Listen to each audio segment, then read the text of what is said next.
Hello students, hope you are doing great. I, Anil Balram, your online teacher, welcome you once again to your own channel Accounts Aptitude. We are starting a new chapter, Accounting Ratios, and presenting video 1 of this chapter. We shall be covering the following topics in this chapter. Number 1, meaning, objectives and classification. Second topic on liquidity ratios. Third topic on solvency ratios. Fourth topic on activity ratios, and fifth topic on profitability ratios. Students, we are starting with topic 1, which is meaning, objectives and classification of accounting ratios.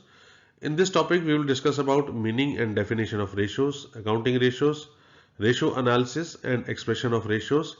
In addition, we will discuss about objectives, uses and advantages of accounting ratios. We will also discuss classification of the accounting ratios. Accounting ratios meaning and definitions. Accounting ratios का क्या meaning और क्या definition है students, आइए इसके बारे में चर्चा करते हैं. रेशियो, सबसे पहले स्टूडेंट्स हम रेशियो का जो है चर्चा करते हैं. रेशियो जो है आपके लिए कोई नई चीज नहीं है. आप मैथमेटिक्स के स्टूडेंट्स रह चुके हैं और जूनियर लेवल्स में जो है आपको क्लासेस में रेशियो जो है समझाई गई है, क्योंकि रेशियो जो है दो नंबर्स का एक रिलेशनशिप होता है. सो आइए इसकी फॉर्मल डेफिनेशन भी देख लेते हैं students. A ratio is a relationship between two things expressed in numbers or amounts. जो रेशियो जो है वो दो चीजों के बीच का रिलेशनशिप है जो कि नंबर्स या अमाउंट में किया जाता है. स्टूडेंट्स, आपने सबने जो है क्रिकेट मैचेस देखे होंगे. सो उसके बीच में जो है एक रेशियो बार बार डिस्कस होती है, स्ट्राइक रेट. बैट्समैन का जो है स्ट्राइक रेट क्या है और स्ट्राइक रेट कैसे निकालते हैं स्टूडेंट्स, हम ये देखते हैं कि कितना स्कोर किया है उसको हम न्यूमरेटर पे रख देते हैं और कितनी बॉल्स उस बैट्समैन ने फेस की है उसको हम डिनोमिनेटर में रख देते हैं. सो कितनी बॉल्स फेस करी ये एक नंबर हो गया और कितने स्कोर्स उसने बनाए, कितने रन उसने किए, वो जो है दूसरा नंबर हो गया. सो इन दोनों नंबर्स का जो रिलेशनशिप है वो जो है स्ट्राइक रेट कहलाता है और वह एक रेशियो है. Accounting ratios. So accounting ratios क्या होती है students? When ratios are calculated on the basis of accounting information, then these are called accounting ratios. तो बहुत सिंपल है, जब ratios accounting information पर कैलकुलेट की जाती है तो उसे accounting ratio कहा जाता है.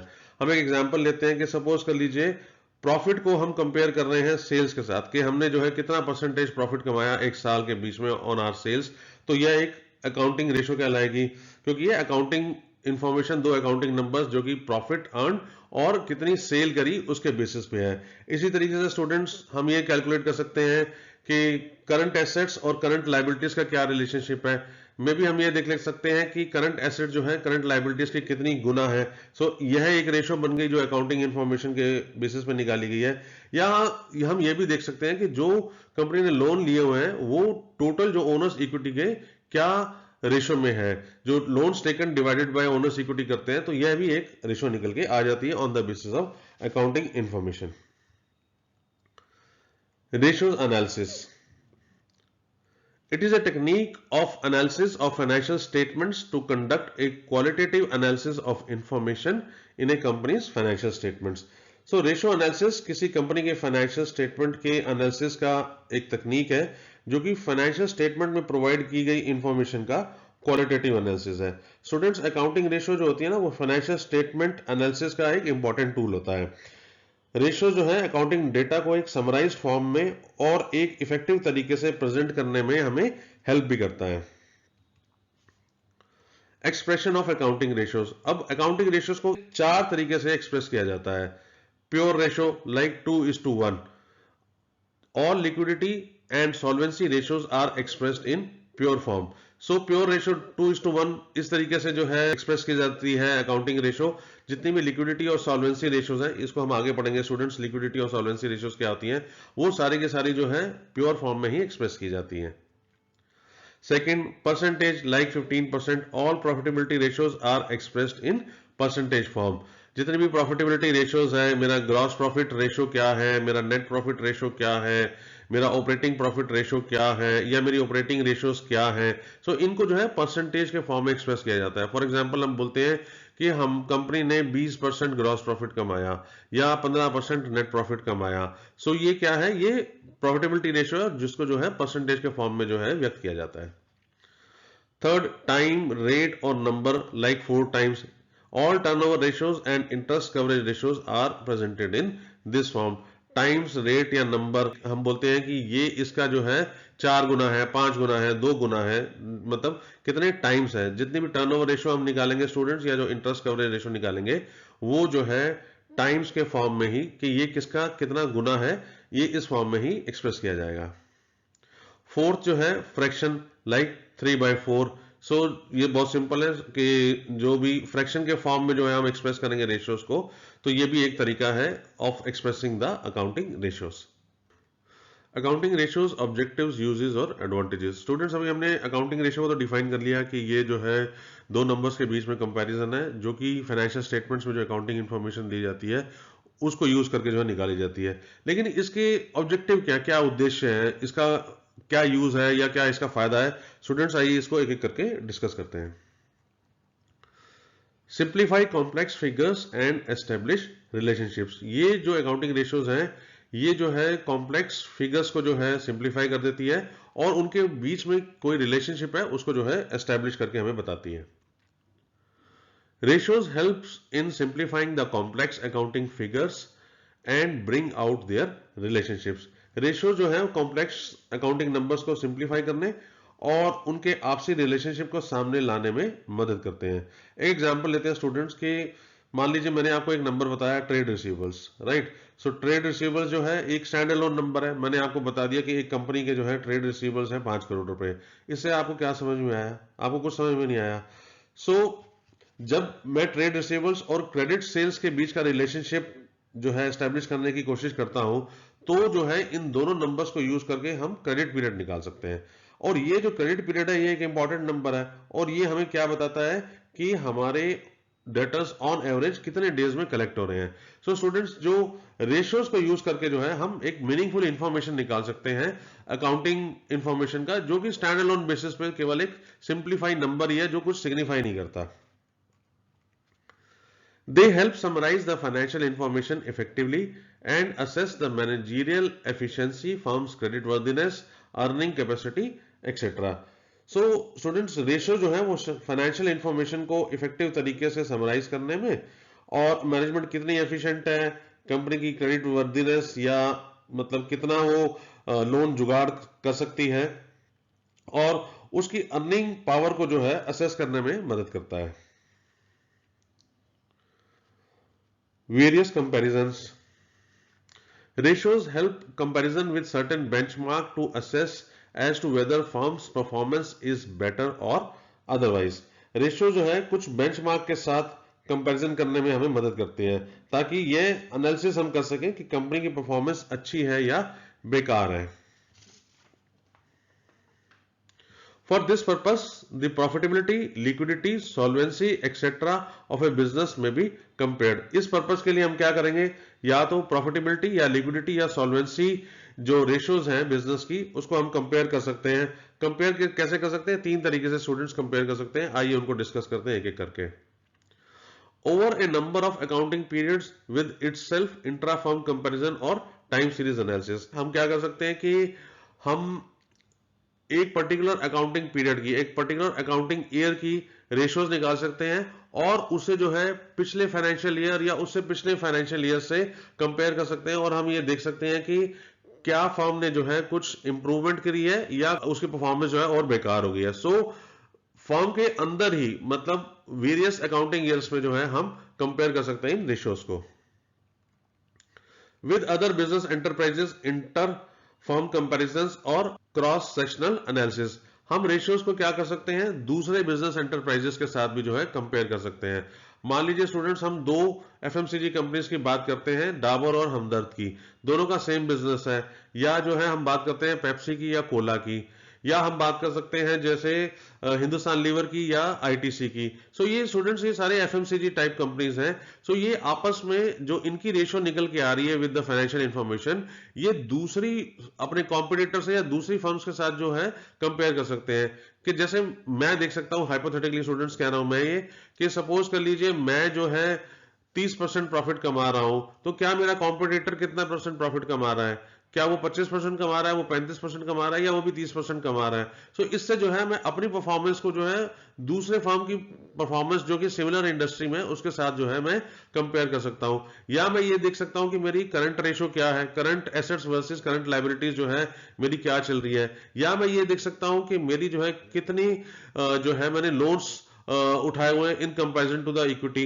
मेरी क्या रेशो है, मेरी रेशो 75% है, लेकिन जो दूसरी फर्म है उसकी जो है रेशो 60% है, तो उसने कम लोन ले रखे हैं। सो मैं क्या कर सकता हूं, रेशोज अपनी फर्म की निकाल सकता हूं और उसको जो है अपने कॉम्पिटिटर से या दूसरी फर्म्स के साथ जो मैं उसको कंपेयर कर सकता हूं। with standard set for the firm or industry, comparison with standard और industry expectations। स्टूडेंट्स ये जो है कि जिस इंडस्ट्री में मैं ऑपरेट कर रहा हूं, सपोज कर लीजिए जैसे मैंने आपको बताया कि मैं एफएमसीजी इंडस्ट्री हूँ, फास्ट मूविंग कंज्यूमर गुड्स, जैसे हम साबुन, तेल, ये सब चीजें जो है कॉस्मेटिक्स एक्सेट्रा एक्सेट्रा जो है हम बाय करते हैं। सो अब क्या है कि इंडस्ट्री में क्या प्रॉफिट का रेशो है, ग्रॉस प्रॉफिट क्या, क्या नेट प्रॉफिट क्या, क्या करंट रेशो है, क्या सॉल्वेंसी रेशोज हैं। तो एक इंडस्ट्री की जनरली स्टूडेंट्स सेट हो जाती है कि हाँ, इंडस्ट्री का एक बेंचमार्क बन जाता है कि इस इंडस्ट्री में अगर आप ऑपरेट कर रहे हो तो जनरली आप इतने परसेंटेज प्रॉफिट कमा सकते हो, या आपके इतने जो है जनरली जो है आपकी करंट रेशो रह सकती है, या लिक्विड रेशो रह सकती है, या आपकी ये प्रॉफिटेबिलिटी रेशोज रह सकती है, या ये टर्नओवर रेशोज रह सकती है। सो वो एक इंडस्ट्री की जनरली जो है ऑन एन एवरेज एक सेट हो जाती है कि ये इस इंडस्ट्री में ऑपरेट कर रहे हो तो ये पर्टिकुलर रेशो इस लेवल पे होती है।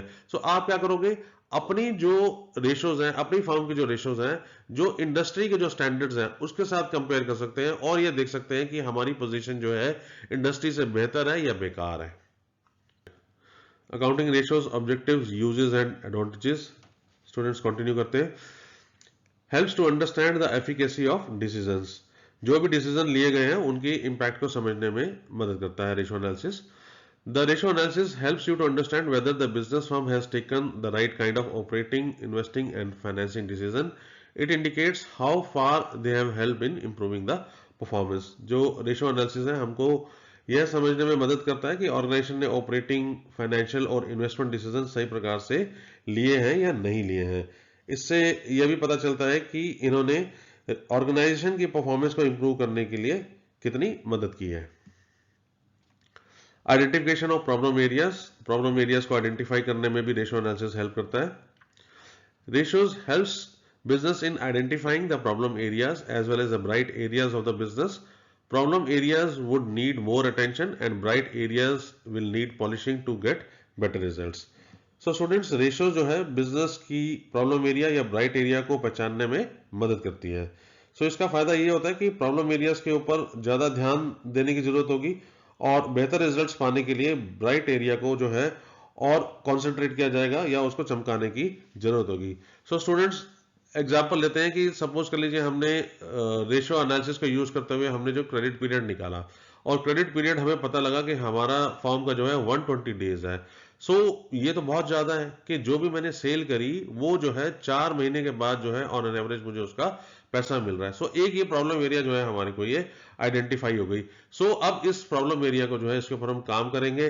सो इसके लिए जो है एक्शन प्लान बन जाएगा स्टूडेंट्स कि हम इसको जो है कैसे बेटर करें। हम जो डेटर्स हैं उनको रिक्वेस्ट करेंगे कि पैसा टाइमली से दें, या अपने सेल्स स्टाफ को बोलेंगे कि आप ज्यादा फॉलोअप करो और आप जल्दी से जल्दी पैसा लेके आओ, ताकि जो है कंपनी का पैसा जो है रिसीवेबल्स में अटका ना रहे। इसी तरीके से जो है कंपनी जो है अपने जो है ब्राइट एरियाज भी देखेगी कि हाँ, कहाँ पे हमारी रेशोज अच्छी आ रही हैं, और जहां जहां पे अच्छी आ रही है वहां पे थोड़ी सी और मेहनत करते हैं ताकि जो है हमारी रेशो और अच्छी आ जाए। सपोज कर लीजिए मेरा जो है ग्रॉस प्रॉफिट रेशियो जो है आ रहा है मेरा 40%, तो क्या जो है मैं इसको थोड़ा सा और इंप्रूव कर सकता हूं? क्या जो है मैं अपनी मैन्युफैक्चरिंग कॉस्ट थोड़ी सी रिड्यूस कर सकता हूं? क्या जो है मैं अपने जो सेल प्राइस है कंपटीशन के साथ कंपेयर करके थोड़ा सा बेटर कर सकता हूं, ताकि जो है जो मेरी ग्रॉस प्रॉफिट रेशियो है मे बी वो 40 से 42 हो जाए या 45 हो जाए। सो ये जो रेशियो एनालिसिस जो है जो हमारे वीक एरियाज हैं उसके ऊपर भी काम करने में मदद करती है, और जो हमारे ब्राइट एरियाज हैं उसको भी कॉन्सेंट्रेट करके उसको और फर्दर इंप्रूव करने में भी हेल्प करती है। Classification of accounting ratios. Students, अभी तक हमने पढ़ा कि अकाउंटिंग रेशियोज क्या होती हैं। जब हम अकाउंटिंग रेशियोज को जो है हम मेजर जो है 4 पार्ट्स में जो है इसको हम क्लासिफाई कर सकते हैं। फर्स्ट है लिक्विडिटी रेशियोज, सेकंड है सॉल्वेंसी रेशियोज, थर्ड है एक्टिविटी रेशियोज, और फोर्थ है प्रॉफिटेबिलिटी रेशियोज।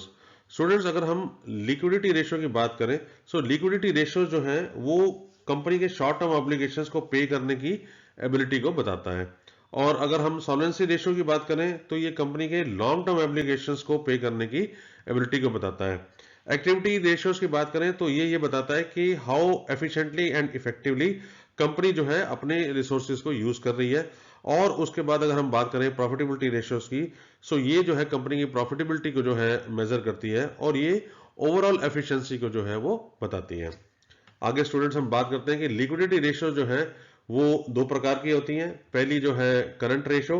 करंट रेशियो जो है वो एक रिलेशनशिप है between current assets and current liabilities. इसमें ये देखते हैं कि करंट एसेट्स जो है वो करंट लायबिलिटीज की कितनी गुना है। और दूसरी है लिक्विडिटी रेशियो जो कि है लिक्विड रेशियो।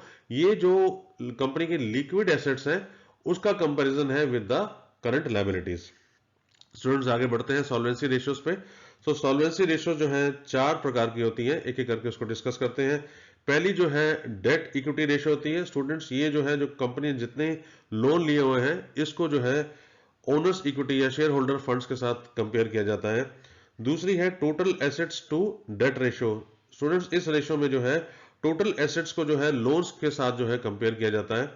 थर्ड है स्टूडेंट्स प्रोप्राइटरी रेशियो। इसमें जो है शेयर होल्डर फंड्स को जो है टोटल एसेट्स जो है कंपनी ने ओन किए हुए हैं उसके साथ कंपेयर किया जाता है। और फोर्थ है इंटरेस्ट कवरेज रेशियो। इसमें स्टूडेंट्स ये देखा जाता है कि profit before interest and taxes और इंटरेस्ट ऑन लोन का जो है क्या रिलेशनशिप है।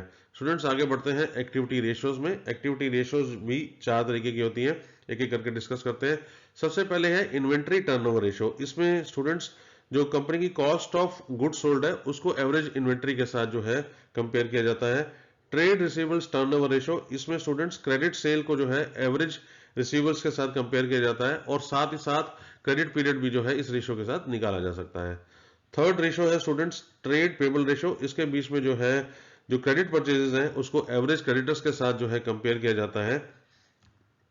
और फोर्थ है working capital turnover ratio. Students इसमें जो है कंपनी का जो रेवेन्यू है टोटल उसको जो है वर्किंग कैपिटल के साथ कंपेयर किया जाता है। आगे बढ़ते हुए profitability ratio. Students profitability ratio जो है पांच प्रकार की होती हैं। सबसे पहले जो है ग्रॉस प्रॉफिट रेशियो। इसमें जो है कंपनी ने जो ग्रॉस प्रॉफिट कमाया है उसका कंपैरिजन सेल्स के साथ होता है। दूसरी है स्टूडेंट्स ऑपरेटिंग प्रॉफिट रेशियो। इसमें जो है कंपनी ने जो ऑपरेटिंग प्रॉफिट कमाया है उसका कंपैरिजन जो है सेल्स के साथ होता है और एक परसेंटेज निकाली जाती है। थर्ड है ऑपरेटिंग रेशियो। इसमें जो कंपनी के जो ऑपरेटिंग एक्सपेंसेस है उसको जो है कंपनी का जो रेवेन्यू है जो सेल्स है उसके साथ कंपेयर किया जाता है और एक परसेंटेज निकाली जाती है।